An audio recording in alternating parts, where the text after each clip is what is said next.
লক্ষ্মী পুজোকে আমরা কোজাগরী লক্ষ্মী পুজো বলি। কিন্তু এই কোজাগরী কেন বলা হয় বলছি। কোজাগরী কথার অর্থ কে জাগছে।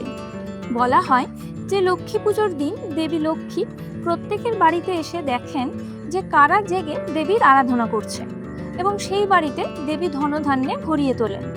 ব্রহ্মবৈবর্ত পুরাণে লক্ষ্মীতন্ত্রে উল্লেখ পাওয়া যায় যে যারা অশ্বিনী পূর্ণিমায় জাগরণ করেন দেবী লক্ষ্মী তাদের ঘরে স্থিত হন।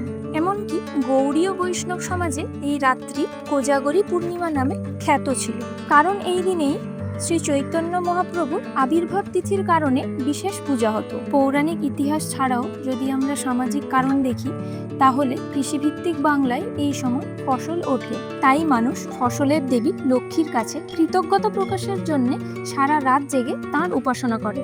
সেখান থেকেই কে জাগছে অর্থাৎ কোজাগরী কথাটি এসছে।